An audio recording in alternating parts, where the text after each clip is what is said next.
Whether it's timely or current or something that needs to be told, VancityBUZZ is covering it.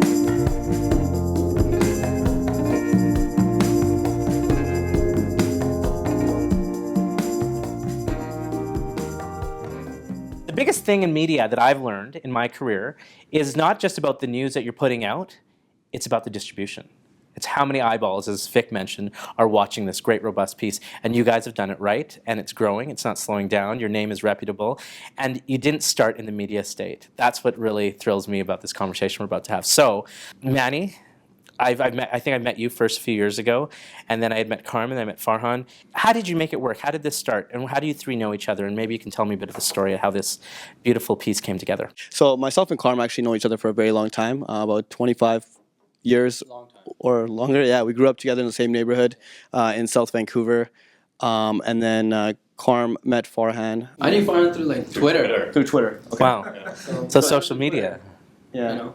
Yeah. And after we kind of met through like Twitter and whatnot, finally I was like, yo, let's grab lunch. Yeah, we had burgers at Steamworks, and he was telling me how he's working at the Sun. Was it the Sun? Yeah, the Sun.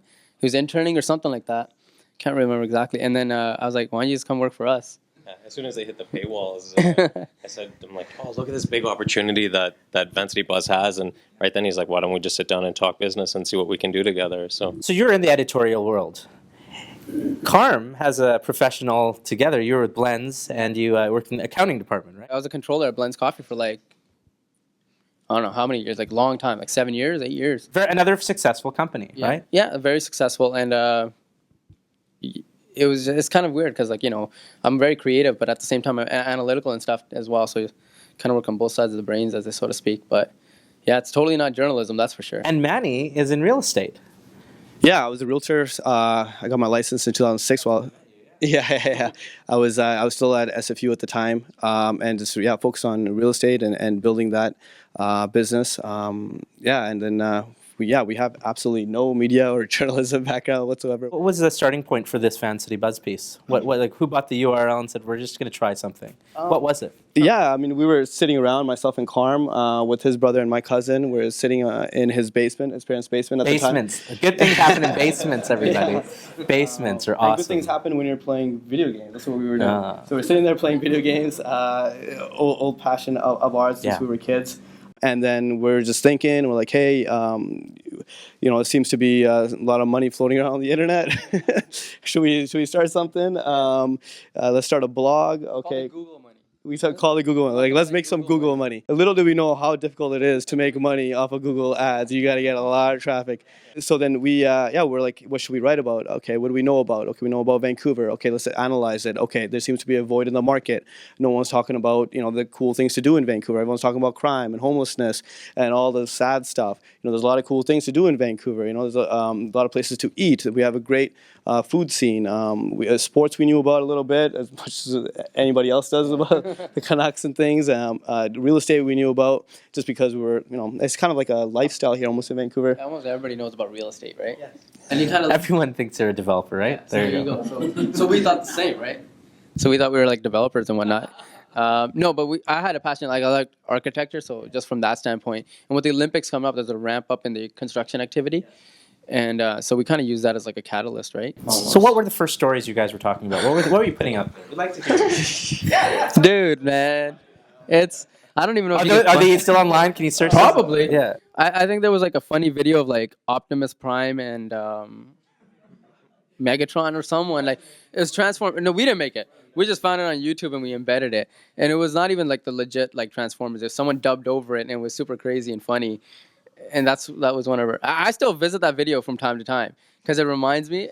Yeah, and it's also still pretty funny. Can I ask you guys something? So original content versus curated content.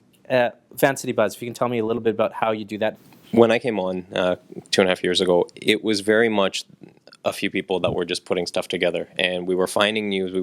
It all started through social. Everything that we do, even till today, it's just finding it through social. It's that word of mouth. You know how social media is today, that it's kind of like that neighborhood coffee shop that you go to and everyone's online and telling people things. So we've really become that friend that people are talking to rather than just this organization, this media company that people don't necessarily want to send things to. So for us, in the past we took a lot of crap for it, because people would say you're just copying other things that people are talking about. You're just sourcing other media. Sometimes back then we weren't even sourcing media, and that's when that shift happened for us. So we have the right team in place. We're still growing it today, but it's all about finding those stories and telling those stories. And for us, it was looking at that void and saying, we're not going to tell you about every single car crash that's happening, or every single robbery that's happening, or we're not going to tell you every single thing that's happening, because there's too many things and you're going to get But you guys inundated. do tell a lot of stuff. We tell a lot I of get stuff. a lot of information from VancityBUZZ, Yeah. and it's real time, But right? not of it. All of it's like car crashes and No, No, of course not. No, because of course. Yeah, I mean, yeah. the whole mandate for us is we want to look and say, how do we make the city better? And let's tell stories that are actually going to matter to people. So when we look at the stories, it's not just, okay, is this going to affect one person? Is it going to affect a neighborhood? Is it going to affect a community? So we're always looking for those kind of stories that the original content, we make those phone calls ourselves. We're sending those emails ourselves. We want to make sure that everything we do today is factually correct, that we're not making those mistakes that we used to and that others do and others used to. So there's that big shift today. The people even today will copy stories from each other. Realistically, there's only one story most of the time, and you're only telling one point of view. But for us, how can we look at it deeper? And let's break those doors down a little bit. Let's ask people those other questions that aren't being asked. Let's dig a little bit deeper. I want to hear a story of, was there ever like that crash moment where you're like, we totally gave out the wrong information, and did it like bite you in the ass? like a Kanye West concert. Yes. And you know how he canceled like 3 times? Yes, he did. Right. Yes, he did. So the third time when he was coming, he canceled again, but we got the scoop because we knew the dude that was working security at Rogers, and he's like, "Yeah, they're packing up the stage, bro. He's not coming." I was like, "Are you sure? 100%? I need to know." I'm talking to my contact at Rogers and the Canucks. I was like, "Hey, Nicole, is Kanye, like, what's going on?" She's like, I can't tell you anything. I don't know." She knew. She couldn't say anything because she was waiting to tweet it herself, but she had to get the clearance, right? So from her superiors. So when we went ahead and tweeted it and did the story quickly, and we got a lot of flack because everybody was saying like, "No, what do you know? Who are you guys to say that Kanye is canceling?" And then Kid Carson was calling us out. There was a News 1130, someone from the Sun. He's like the Sun Entertainment editor. The They said, who's your source? Who's your source? Give up your source. It's just a concert. We're like, you're in media. You know we're not going to give you that. like, 100%. source. And I was like, ain't nobody die here, man. Like, what source is it? Like, it's a Kanye concert. Chill. People's hearts died. People's hearts died. when Kanye Maybe. didn't I mean, show up. Kanye was at the peak Yeah, right there, yeah, right? yeah. But it was silly to see that. But then the media reverted, saying that the concert was going on. Kid Carson, I remember him saying it. He's like, "Oh no, it was false information. The concert's still on." People just dogpiled on us, and but it came out. We were vindicated. But it was just like, it's a Kanye concert. Chill out. When did this happen? When did that shift happen? That you guys are like, this is the real deal. This is an entertainment media company. Because in the media world, you don't get those opportunities. It's not like every day people are handing. I've been in this industry for like decades, since I've had hair, and didn't have hair. So I mean, like, I'm just saying, I mean, it's a joke, but I'm saying is like, when did you guys figure out that, how many years did it take you to get to a point where I can leave my job and I can actually do this full time? So we started in 2008 Wow. in July, and then in about 2010 is when the Olympics hit, and so we were pulling all-nighters, creating guides, and just seeing what would happen. And we got great results. We saw huge spikes in our traffic, and we're like, hey, seems like there's a market for this. People are really What was enjoying traffic content. like back then? During the Olympic month, we hit 330,000 page views. Did we? Nice. Yeah. It's massive. Just so And you know, we were like it's super massive. happy with that. We're Yeah. like, holy shit. Yeah. Like 330,000 is no joke because we started from like 30,000. Yeah. To see that spike was huge, Yeah. right? And go on. Yeah, that was. Now it appears like a minor bump to our traffic now, but at the time it was a huge peak. And then so we saw, okay, this has some legs. And then in 2011, Karma was very active on social, and social was starting out a way to drive traffic to web. And then with the Canucks playoff run, we posted a ton of content there, whether it was like a video of people celebrating. And at that time, there was only 2 of us. Yeah. It was a 2-man show. Two-man show totally. So I did the VancityBUZZ. writing, Manny did the back end. Wow. Yeah. And I remember covering the riot, literally because I was like right there and from my house, and I was just like covering it as it went on, and people were like listening to us, and I was like, this is weird. Why aren't you listening to CBC? Like, that guy's right there, you know. But you're talking to me on Twitter. This is awesome. So it's kind of like an aha moment almost, right? Like, holy shit, this can be something. Yeah, and then it was more about like patience, because then on the business side, then we started thinking it's just a matter of time before the dollars that are spent in print can go to digital, shift to digital. So then we're like, let's just keep doing what we're doing. Let's just keep building our brand. Let's keep building our followership on Twitter, on Facebook, driving traffic to our website, just being consistent, and then we'll be fine. And then we actually never paid ourselves for like 6.5 years. Yeah. Struggle. So now business development, how does that occur, and what is your main source of revenue now? It's 100% advertising. Yeah. And one thing that differentiates us is content marketing. Okay. That Native. native, yeah. Sponsored content, contests, advertorials that no one else really does in the city, and with pushing it through our social channels, and the newer social channels too, such as Instagram, Snapchat now as well. Periscope, is a new feature in Twitter, right? Yeah, so it's just Being immersed in it now, what do you feel about me? What's the state of media today? Like, you see these apps. Periscope's a very interesting one. It's a video app online now. All these things where people are humanly connecting like instantly. Tell me, like, because I see how fast I get you guys have information out, and it's like whether it's a long piece or a short piece, I'm getting direct information that's real time. That's actually very credible, and I know it's credible because it's coming from you guys. So, what is it? What is the state of media for you guys right now?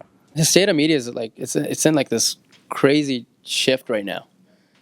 You know, where the power really can be in anybody's hand, and if curated properly, you can really elevate it to something. And that's kind of what we've done. There's a lot of people that are. You can look at them. They're like independent journalists. They're out there. They're breaking stories on just Twitter by themselves. Like with all the race riots happening in the States, you get the real news from the people on Twitter, and you get filtered down, watered down news from organizations such as CNN, Fox's kind of news, right? But like the power's in the hands of the people, and then what we're kind of doing is we're galvanizing all of that and then putting it out there. I think Right. one difference with us as well, though, because everyone, or not everyone, but a lot of people will say that, isn't media today dying? And isn't what we do just a dying industry? But the difference is, and I think what a lot of people forget is that without those authority voices that are putting out the content, you're getting people who can really be saying any kind of information. You look at the Boston massacre, and they were tweeting out things, they were putting out news, and there was so much misinformation there.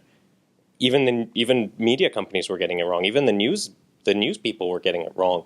So you have to look at it today and say, okay, what we're doing is, while someone might have tweeted it out 5 seconds ago, but it's our job to take that extra minute to 5 minutes, make sure whatever they tweeted out is actually correct. Because if someone says, there's a massive car accident, or, someone's looking at ScanBC and they're putting out these random tweets, and you're saying, oh my God, there's a massive fire. Well, is there actually a fire? Let's take that step, and we're going to make sure that it's correct. It's like a state of like, I think like everybody's just learning because it's so different. This whole idea of social media has really flipped it on its head, right? The media, it's like inverted everything. You mentioned some bigger news agencies that are out there. How many people do you guys have working now? We have 17 or something. Something like that. And tell me how that's broken down. What are the different characteristics of what are people doing at the company? Are there a lot of editorial staff, sales staff? Tell me what type of departments you guys have created here. Yeah, so we have basically 2 different arms. So I lead the business development arm. So that's running anything from partnerships with other publishers, with other types of technology and businesses, even with startups now, taking equity, all that good stuff, and the core business of sales, the advertising sales and such. So working with different sales agencies, but anywhere from mom and pop shops though to TELUS or Fortis BC. So what you guys have done is taken the entrepreneurial approach to media. So there's a lot of traditional companies, as you mentioned, the bigger houses that are putting out pseudo news or the polished 6 o'clock news or whatever, but they're not. Most of the time you're just like, oh, I already know the story. I already had the story. I've seen the same reel over and over again from their noon hour news to their 6 hour news, where you guys are actually just adding on to the story. You're like, by the way, this is where it's progressed. This is where it's gone to. Do you guys have a numerous amount of sources now all over the city? One of the things that we did early on was just took people out for a cup of coffee. Hey, how's it going? I saw you, we talk on Twitter, or you retweeted some of my stuff. I want to thank you, right? So you kind of build that loyalty and that trust with that individual, and they're more willing to then supply you with information. Not even that was the end goal. It's really just a thank you, and it can progress into something more, right? And that individual ends up running the social media for the Canucks, or working for like TELUS and their social media campaign. And you don't even know that they're on that path, right, or that trajectory, and then it all kind of just comes back full circle. So you can never network hard enough. Like, you can always network, man, right? And always learn from people. And I think the biggest one is that, while you might discount someone when you meet them for the first time, but that person might know someone who might know someone, and at the end of the day, they're going to give you that story, and you just beat everyone else to it. So I think it's like the Kanye concert. Yeah, like the Kanye concert. Yeah, and I think it ultimately comes back to our brand and who we are, and how we've built it over the past since 2008. We're that friend. We want to be that person that you want to talk to. When I first started following the brand, it was the side of Carm's face. It was this guy. It was just Twitter. I don't want to show my whole face. You didn't know who you were following. I can't have girls be calling me up. It was just Carm. You didn't know what it was that you were following. It was like, okay, there's some guy, there's some people back there, but you don't know who they are. And then it started turning into, okay, there's this personality behind it. Now it's switched a little bit more on the corporate side, because we want to just be, show that we are a company and we have people that are behind it. But it still comes back to, if you send a tweet, you're going to get a personalized tweet back. We're not going to be that company that just sees you and just ignores you and and just stonewalls you or paywalls you. So it's coming back to that brand. Okay, so I want to talk about shifting to a corporate realm. So becoming a 2-man, 3-man operation, 17 people now, and you're now getting corporate. So talk about corporate dollars that come in for sponsorships and people who are supporting you. Tell me about the power of what you guys have done and what you guys have attracted to your brand. Yeah, absolutely. The big buzzword now is content marketing. That's where a lot of people in different industries, whether it's auto, whether it's telecommunications or whatever it is, some of the larger industries, they're going to these conferences, they're going to Vegas or wherever, and they're learning content marketing. That's what you got to do. And basically, we are the option for that, and we drive the traffic through social for that. And some of the larger companies are those traditional ones, anywhere from government. To TELUS, to even the newer companies like Lululemon, FortisBC, and the Canucks, and everybody basically. Always some player that we're working with. So we always call them the smart people in the industry are working with us, right? And then the other ones will kind of realize that they're working with us, and they'll eventually work with us. Well, there's something smart up here going on too, because I have to really say, I have been in the industry for a long time, and you guys like each other. I'll tell you, people in the media world, in newsrooms and stuff like that, they have this nice banter, but they're there's a lot of. Do you guys have those frustrating moments? It's 3 guys, Tell me. Personality conflict. From what I've heard with other just newsrooms on its own, it's all about one person getting that story before the other. With us, it's all about collaborating and making sure that we're one team, we're one voice. It's not going to be that if you have a story, you're going to lead with it. It's you have a story. Okay, what's everyone else going to do to make that story better? But we do battle. Yeah, we have to. That's how you grow and get better, right? You're going to come up to points where you're just not going to agree. That's fine. That's normal, right? You need that kind of if everybody's always agreeing, then it's kind of boring. What's the next growth strategy for you for after the 17 people that you have working for you? Another 17. Yeah, another 17. Well, I think we always joke around it. We want to employ a lot of people. We want to pay them well. We don't want to be that stereotypical Vancouver company that underpays their people. We want to make sure that people get paid well and they're taken care of, and employ a lot of people and build a head office here, right? And take this crazy big. Well, the head office is here, but make it bigger.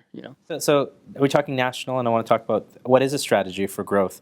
For a VancityBUZZ, does a buzz continue across the country, internationally? I know it's online, so how do you scale that?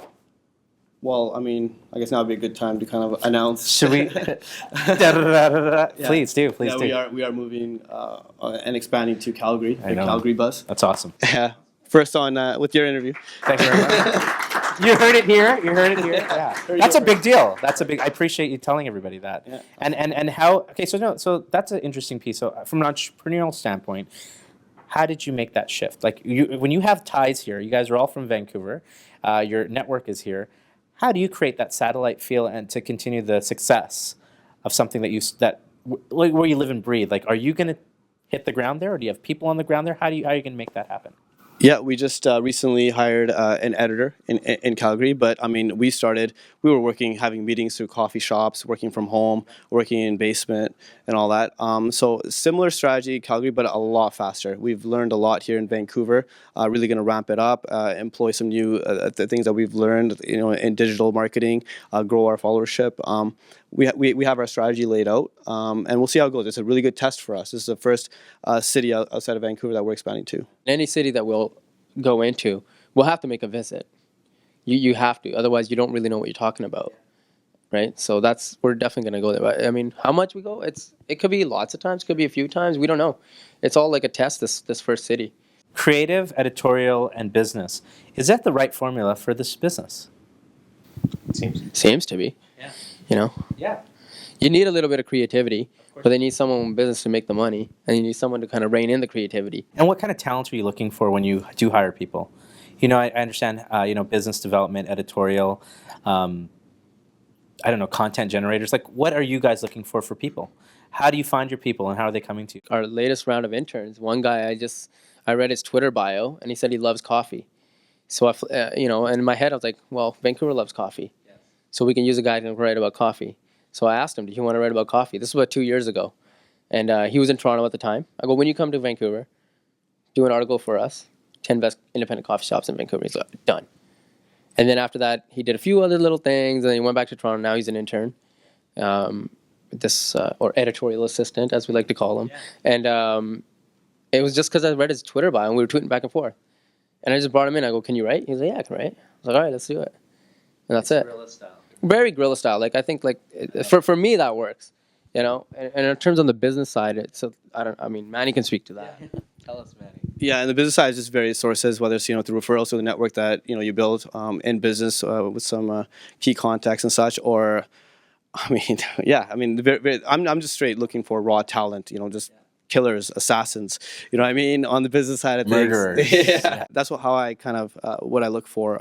Just really motivated individuals that are really involved, passionate. And what a cool culture. Everyone's really happy to be there. I mean, and I really respected the fact you took time to say, Sharad, this is one area of our point. And you took me around, and I was like, you really love this space. Can you talk a bit about the space that you've created and how you grew that space? Because I remember the first space that you had, and then talk about the space growth. Yeah. We said, we need a space that's our own. Yeah. We were meeting as a team every single week at the Network Hub, and we would get together. But then we said we need our own. We need our own space. So we found a little small space, 350 square feet, which at the time we were like, oh my God, this place is amazing. That summer we hired we hired an editor, our senior editor. We brought on someone else then.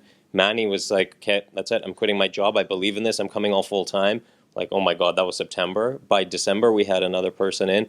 By January, we had 8 people in the space. Carm said, all right, seven seats, and a couch.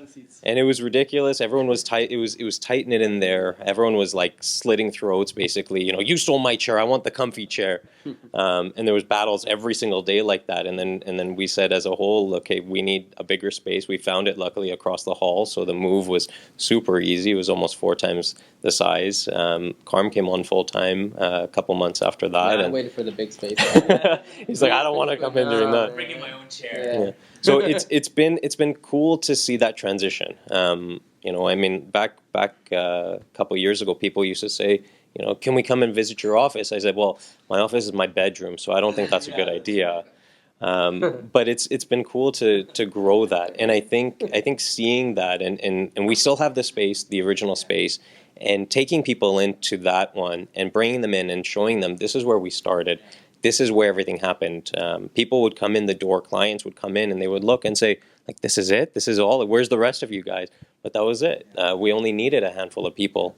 As news grows, because I'm a hardcore content person, You guys are definitely creating opportunities from sponsorships, advertising.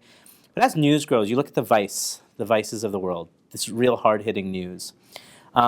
It's great that you guys are able to provide jobs for other people and get more sponsor dollars and all that. But I'm talking about the news side now, at a real editorial.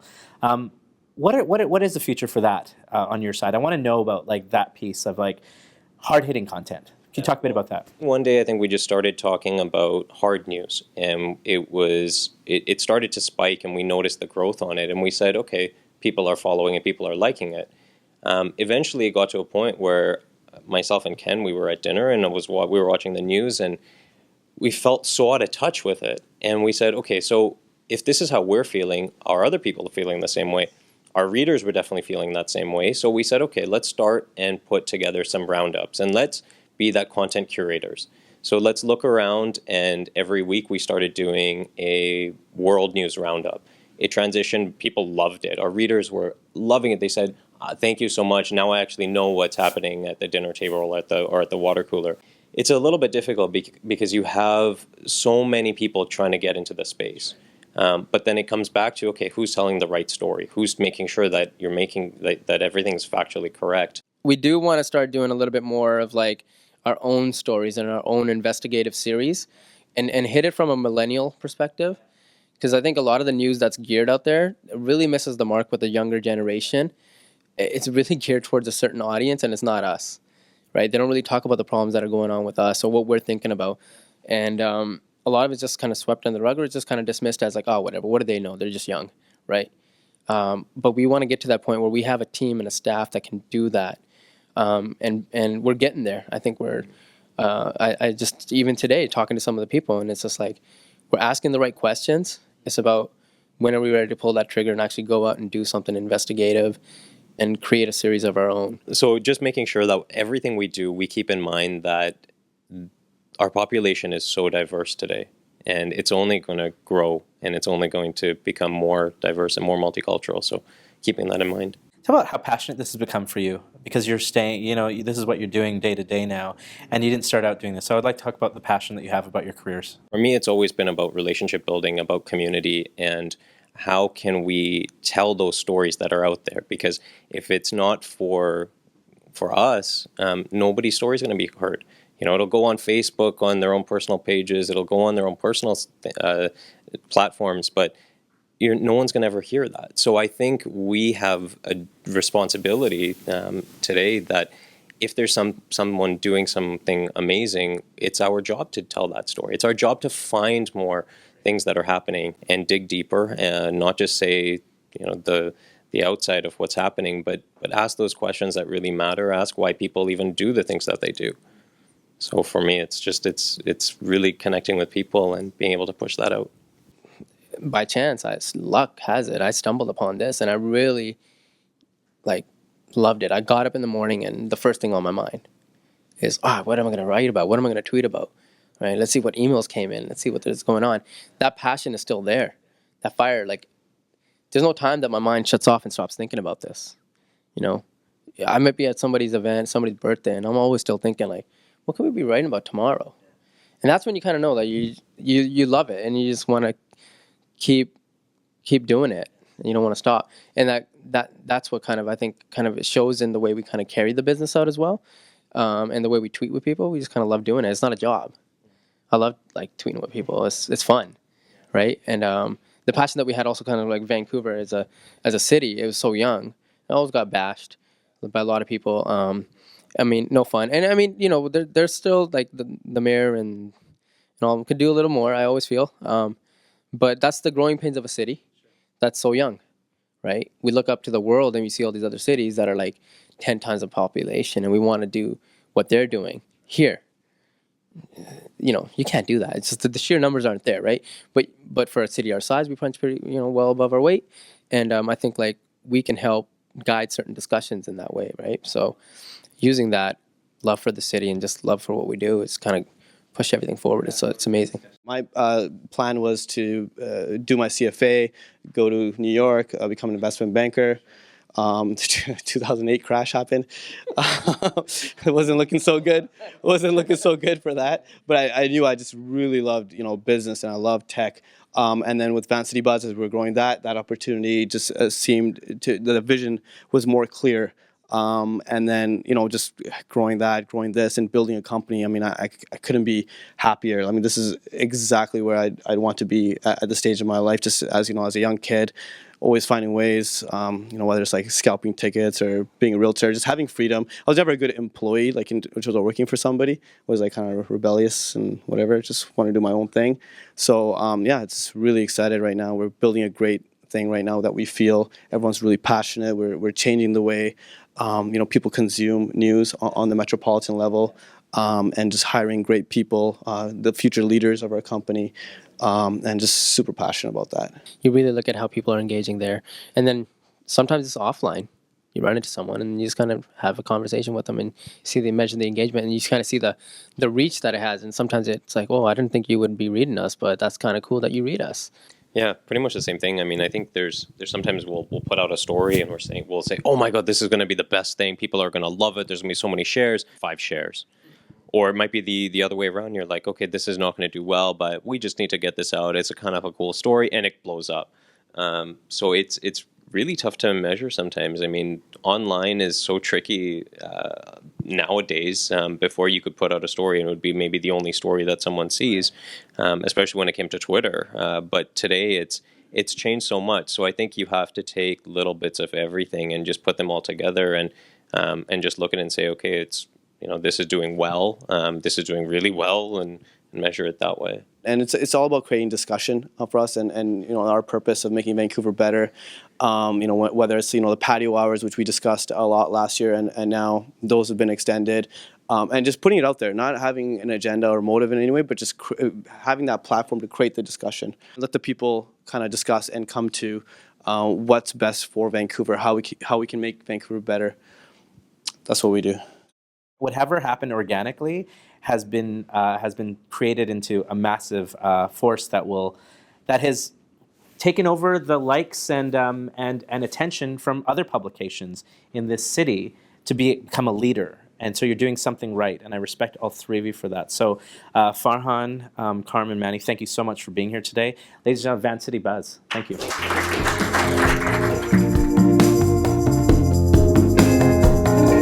you.